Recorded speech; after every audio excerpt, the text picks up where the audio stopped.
Hey everybody, Chris here from Dummy Plug Conspiracy. It's been a while since I did anything that showed up on YouTube. I haven't really been terribly productive in music, actually writing material in a while. And this is why I took kind of a 2 year hiatus, threw myself completely into a modular synthesizer build project, which I want to talk about in a informative way, and in a way that I hope will help people who were in this same position as I was kind of understand how this all works and how to get into it. Because I checked the internet, YouTube especially, and found a lot of videos about how to build your Eurorack system.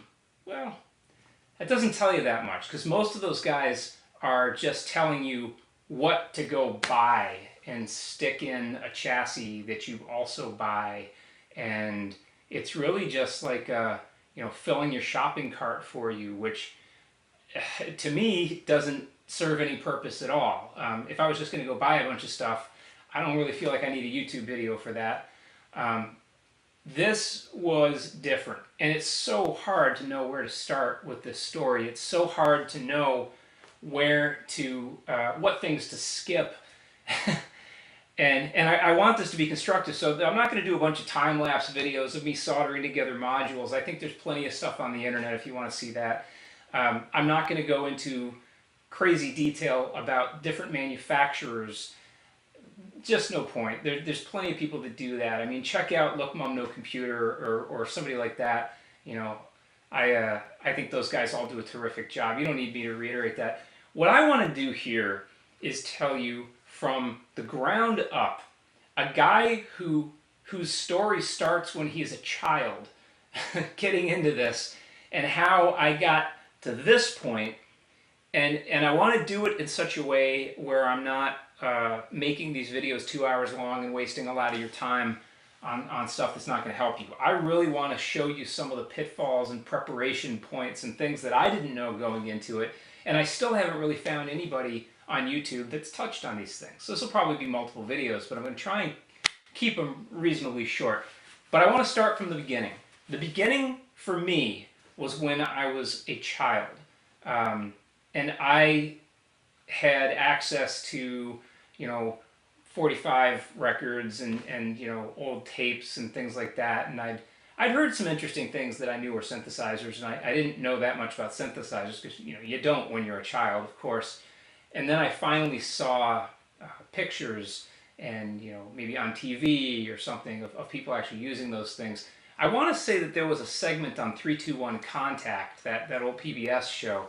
It might have even been Suzanne Ciani, if memory serves, walking you through a synthesizer, and I was like, whoa! I mean, that was, the ultimate mad scientist moment for an impressionable kid who had grown up, terrified by the Doctor Who theme music and just in love with the power of that weird electronic stuff, things that sounded electronic.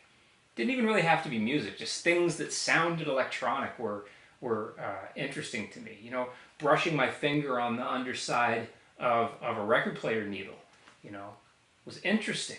I knew it was generating some electronic output, and that stuff always fascinated me. Now, in a naive way, as I think anybody would have at that time, I thought that these musicians who owned these things, these monstrous, imposing things, had walked into a music store and said, "I'd like that one," and just, gone home with it, and thus began their careers. And certainly there were instances where that was the case. But more and more, I came to discover that some of these guys were building their own stuff. People like Malcolm Cecil from Tonto's Expanding Headband, and some of the guys that were really hands-on were building modules or using reference schematics, and this was an industry that was certainly dominated by guys like Moog and ARP and people like that, Buchla to a degree, Surge a little later. I guess as much as I find that stuff interesting too, when you fast forward 40 years, you become more interested in that process, and you discover that it might be fun to really truly build these things rather than just go on the internet and start buying them. So again, Eurorack is very seductive. I think people look at Eurorack as being a great gateway into modular synthesis, and it is, especially if you want it to be portable. Then I'd say Eurorack is probably the way to go. I was certainly enticed by it myself. I called a company, just some distributor of that stuff here in the US, some retailer, and had a conversation with the guy. I was like, look, if I really wanted to get into this, would you help me put together my initial minimum buy, a chassis to put it in, a power supply, an oscillator, a couple of filters, what would you buy if it was you starting today? I'm calling on your experienced person on the other end of the phone line to not make a mistake and buy things that are compelling, it'll keep me engaged and really be valuable. And the guy basically said, nah, we don't really do that. All right, here I was trying to throw money at this guy, and he just was like, nah, we don't really do that. So I went back to the internet and fished around a little bit, and it's just, I think one of my complaints about the Eurorack world is it's all, there's a lot of people who want to show off their rigs, and a lot of people who want to give you their opinions, and very few people who are really taking a constructive viewpoint of doing it in like a logical, patterned way, and there might be videos I didn't see, yes, but I really wanted to talk to a guy who really knew what he was doing, and I wasn't able to find that. And that's not a dig at the Eurorack crowd at all. I just think that the people who sell that stuff were so used to people just placing orders, and just like emptying their bank accounts and never really, it wasn't very analytical. And the more research I did, I didn't want Eurorack in the first place. I wanted 5U, there's other words for this too, MOTM or MOFS or MFOS, excuse me. Whatever. I knew that my guys, the people that I grew up listening to, were using this stuff, not Eurorack. I also knew that all that stuff was analog, not digital. A lot of the Eurorack stuff is digital. And I knew that the patch cables were 1/4 inch, not 3.5 millimeter. And I knew that, these things were big, not suitcase sized. And I knew what I liked, and I knew what I wanted then. And I had that moment of realization that I wasn't going to be happy unless I had that. This is what I grew up wanting. This is what I considered the real thing, the real deal, the roots of this whole thing. This is what I had to buy. And I'm using buy in quotes. This is very much maker culture stuff. Once you get into this, you realize that nobody talks about money at all. I go on these forums, just looking for help with designs or trying to figure out little challenges. Nobody's talking about what things cost. There's an understanding that this stuff costs what it costs, and you have to buy components or whatever. But there's no discussion of of like, boy, I wish I could afford whatever. Because since you're building this stuff and you have some control over where you get your components and what order you do things in, and when you're ready for this project or that project, it just seemed like that wasn't even part of the conversation. Where when I went on the Eurorack things, everything was talking about, boy, I wish I could afford this. How much does this cost? I bought this one, and this one, and now I got to wait a few months till I have more money. And it's just, the culture was completely different. And for me, especially at this point in my life where I can afford to do this, it would have been a lot harder when I was a kid, obviously, or in my 20s even. This made more sense, and I have, although I am completely self-taught, I know enough about electronics now. I'm 49 years old. It took me my whole life to get to a point where I was comfortable enough. I started this build when I was 47. where I was comfortable enough to get my hands this dirty with electronics. That didn't happen overnight either, and I just needed to be, I needed to really step back a bit, look at the market as a whole, and I discovered that in the 5U world, the large format quarter-inch connector analog world, yes, you can buy Moog stuff, you can buy Moon Modular, you can buy MOTM, you can buy synthesizers.com, or they just call them .com, that's what they're known as in the market. Yes, you can buy all that stuff pre-built, and it's great. Nothing wrong with those systems, man. They're awesome. Expensive? Yep. Certainly there's a gateway there, and a lot of people would find them cost prohibitive, and that's why there's a real limit to how many people worldwide are doing this stuff.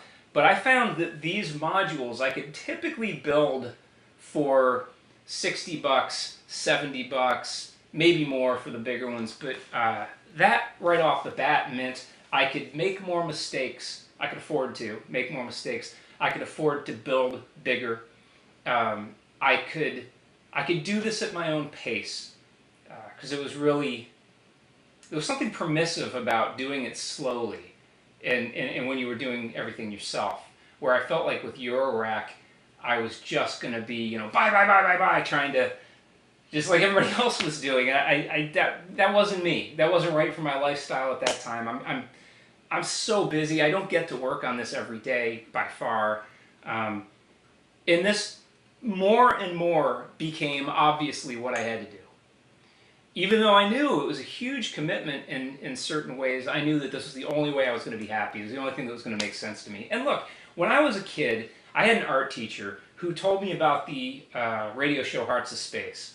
And Hearts of Space just blew my mind. I mean, I heard this stuff, and it came on really late when I was a kid. I was in second grade when my art teacher told me about Hearts of Space. And I was supposed to be in bed. It came on at 10 o'clock. And I would be in with my little headphones under the covers listening to Hearts of Space.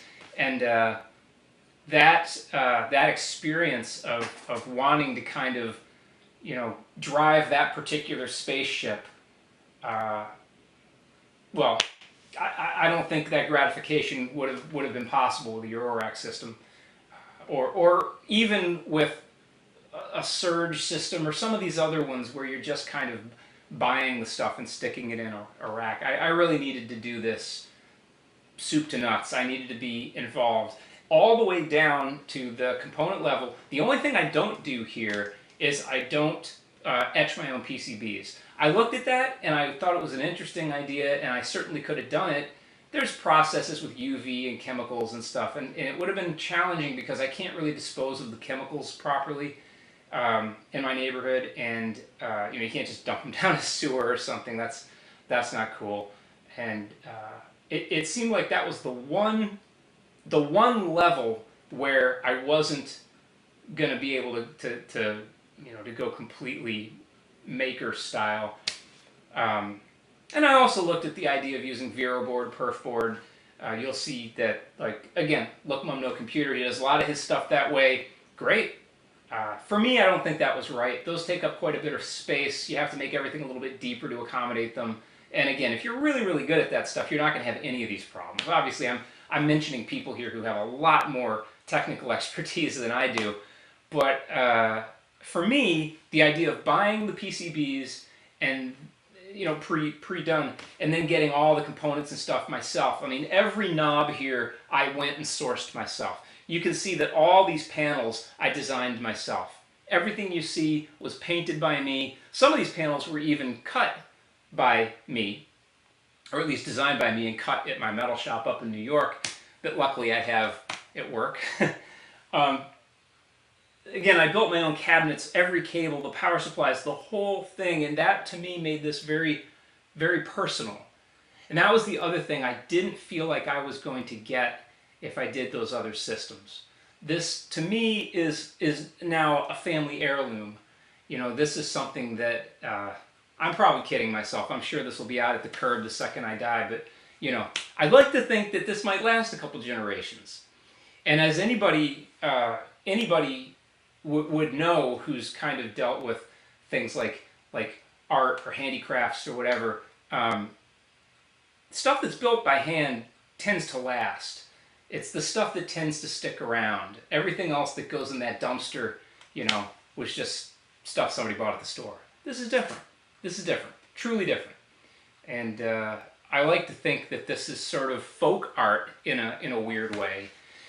That actually does something. The last thing I'm going to say here, before I move on and do some sort of, I guess, specific videos about specific aspects of this that might help people to get into it, is my understanding of sound and electronics, even though this is something I've literally done my whole life, was really pushed forward by this project.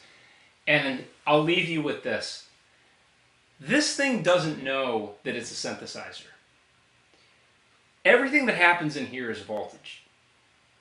Doesn't know that it's sound, it doesn't know that it's sine waves, it doesn't know what a square wave is. Everything here is just voltage being manipulated in various ways, making the waveform a little different and making it respond differently. This thing has no idea that it's being used for music, though. And, you know, in fact, in this whole system, when it goes out over these wires, it goes out to this, you know, recording interface, whatever, nothing here has anything to do with sound in the truest sense until it gets to the very last step. The transducer that makes the magnetic coils of this speaker move is the only time you're moving air. It's the only time that any of this can truly be described as sound. Throughout the entirety of the signal path, before that speaker moves, this is all just voltage. And I think when that clicked for me, when I finally grasped that concept, that was the moment that I became a modular synth guy. And that was the moment when I really understood electronic music, something I've literally done since I was a kid, and you know, had success with, and really believed that I understood it, and did understand it. But when that finally clicked, and I realized that it's all just voltage. It's all you're doing. It's just manipulating voltage. That was an important moment for me. And I'd have never experienced that if I hadn't done this project. And it has helped me with everything that came after, I believe.